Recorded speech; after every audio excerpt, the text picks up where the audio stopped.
How much of a guarantee is it that the #1 high school recruit is going to make it to the NBA and excel at the highest level? It may be more of a miss rate than you think. So for today's video, we're going to look back at every #1 high school recruit since 2010 and see how their collegiate and possibly NBA careers went. And I'll even mention who ended up being the best player out of that high school recruiting class and where they were ranked as well. So to kick things off, the #1 high school recruit in the 2010 class was Harrison Barnes, who committed to play at UNC. Barnes was the top recruit out of Ames High School in Iowa. He got offers from Duke, Iowa State, Kansas, Oklahoma, and UCLA, opted to go to the Tar Heels, where he had a 98 scout grade, 5-star recruit by ESPN, appeared in 37 games as a freshman, started 36 of them, and averaged 15.5 points, 5.8 rebounds, and shot 42% from the field and 34% from three for the Tar Heels. He would go on to have a similar season in year number 2 in his sophomore year for North Carolina, averaging 17 points, 5 rebounds, and shot 44% from the field. He ended his collegiate career with a 2011 ACC Freshman of the Year award, as well as being 2-time All-Team ACC and 2-time All-ACC Tournament team. In Barnes' freshman year, he lost in the Elite Eight to Kentucky, and in his sophomore year in 2012, lost in the Elite Eight to Kansas. Barnes would go on to be the 7th overall pick by the Golden State Warriors in the 2012 NBA Draft, and throughout his 4 years with the Golden State Warriors, he averaged 10 points, 4.5 rebounds, and won an NBA title with them in 2015. He would go on to sign a nice contract with the Dallas Mavericks in the 2016 offseason and was replaced by Kevin Durant in Golden State, and over the last 8 years has spent time in Dallas and Sacramento and was just traded to the San Antonio Spurs this offseason and has made over $180 million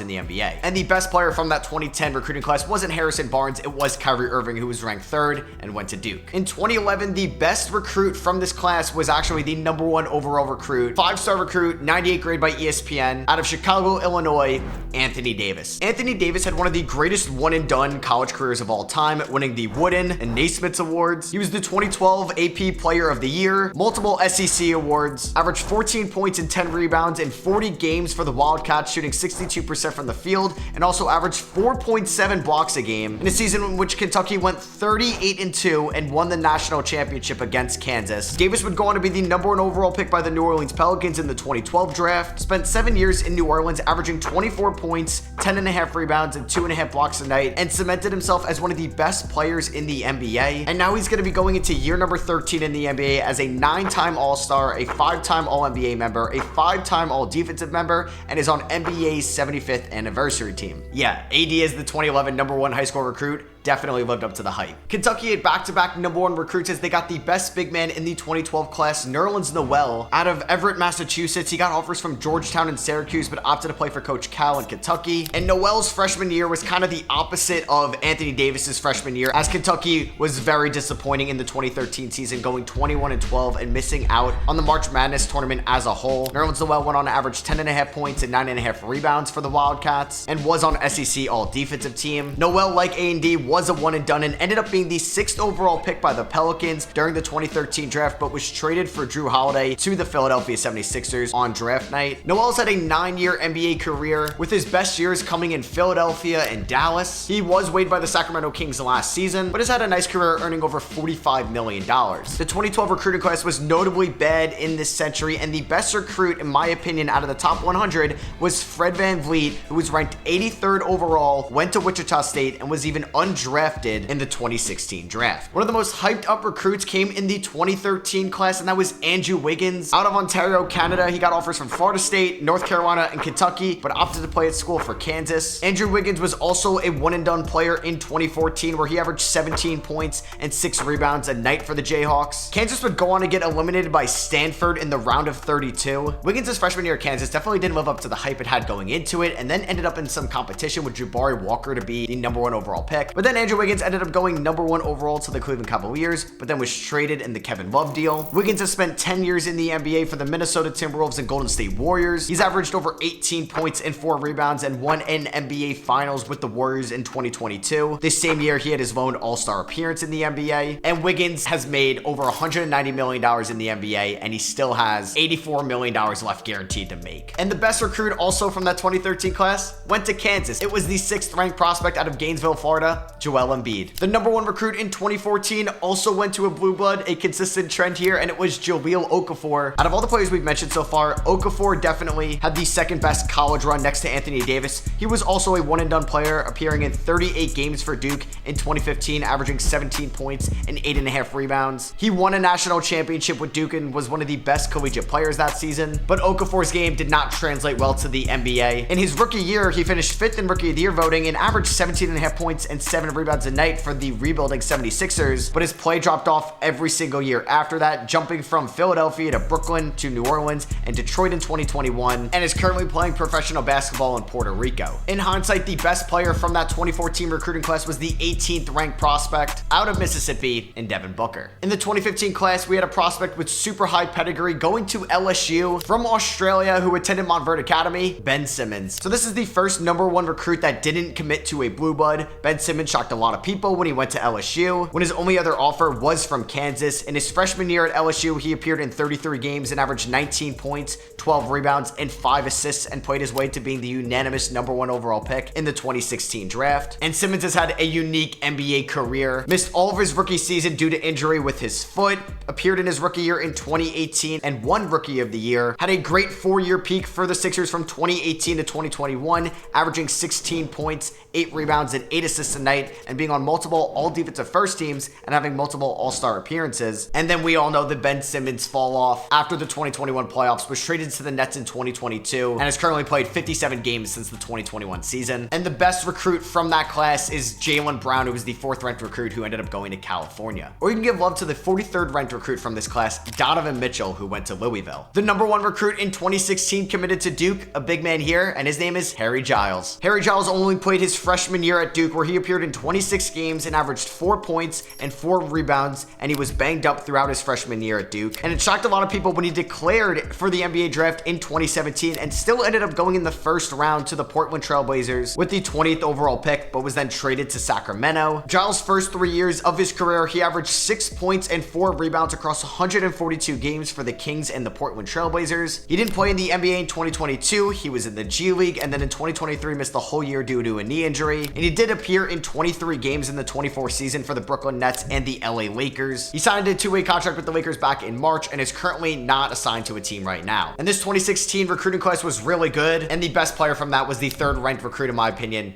Jason Tatum. Duke had back-to-back number 1 recruits. They got Marvin Bagley in 2017. Bagley was really good offensively in his freshman year at Duke. In 33 games, he averaged 21 points, 11 rebounds, and shot 61% from the field and 40% from 3. And he was the 2018 ACC Player of the Year. Bagley and the Blue Devils would go on to lose in the Elite 8 to the number 1 Kansas Jayhawks. And then it was kind of shocking that Bagley ended up going over Luka Doncic and was the 2nd overall pick by the Sacramento Kings in the 2018 draft. Bagley was very injury prone in his first 3.5 years at Sacramento and has spent the last few years with Detroit and now the Washington Wizards. But Bagley has averaged 13 points and 7 rebounds over the course of his NBA career and has made over $60 million.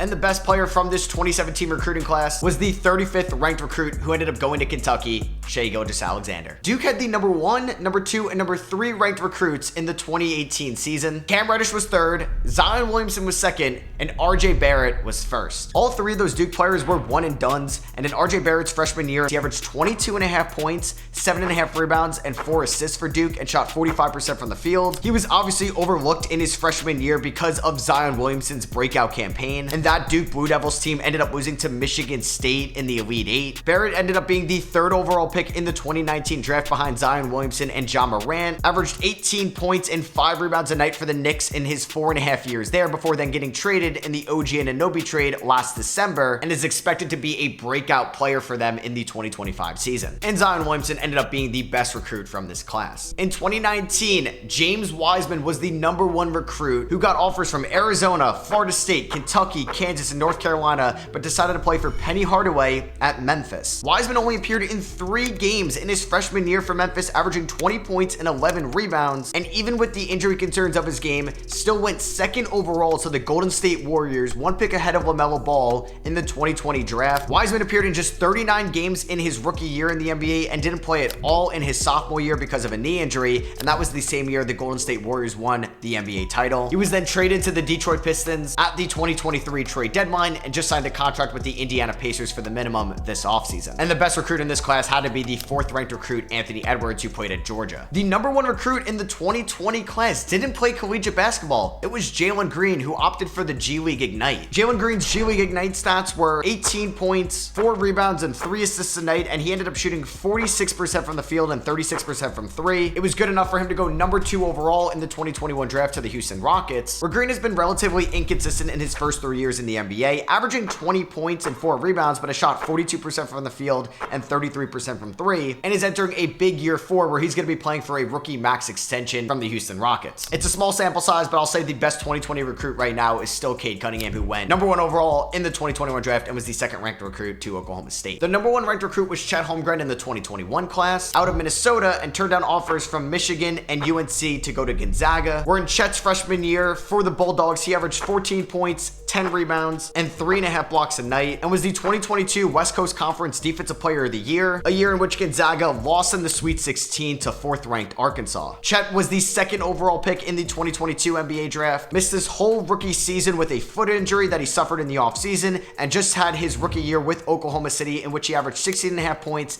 8 rebounds, and shot 37% from 3, and finished runner-up to Victor Wembanyama in Rookie of the Year voting. It is a wild recruiting class to look back on. Chet was number 1, Jaden Hardy was number 2, Amani Bates was number 3, and in my opinion, the best recruit from that class so far, Paolo Banchero, who went to Duke, was ranked number 4. The 2022 college recruiting class was also a down year. The number 1 ranked recruit had a 94 grade by ESPN, and it was a Duke recruit in Derek Lively. Lively had a good but not great year at Duke. In 34 games, he averaged 5 points and 5 rebounds and came off the bench for 7 out of those 34 games. He did average 2.5 blocks though, and that's what Dallas really saw in him, and he ended up being the 12th overall pick in the 2023 draft and exceeded expectations in his rookie season and was a vital part to the Dallas Mavericks Western Conference run this past year. And Scoot Henderson was well on his way to being in the G League for the Ignite, so the best recruit from this class was the 9th ranked recruit Brandon Miller, who went to Alabama. And the most recent class was the 2023 class, and the number 1 ranked recruit was Isaiah Collier, who went to USC and was just the 29th overall pick by the Utah Jazz. Ron Holland was 2nd, who went 5th to the Pistons. Justin Edwards was 3rd, who actually just went undrafted. DJ Wagner was 4th, who was probably not going to be a first-round pick and now has already transferred to Arkansas. And Matas Buzelis was number 5, who also played at the G League Ignite with Ron Holland. So it's still TBD on who's going to be the best recruit from that class. So I hope you guys did enjoy this video. If you did, I would appreciate it if you drop a thumbs up. Let me know what you guys think of these number 1 recruits in the comments below. And also let me know, would you like to see me break down some of these recruiting classes and see what happened to the 1st to 10th overall recruits in these classes? Just let me know. Thank you all for watching. I love you guys, and I'll catch you on the next one.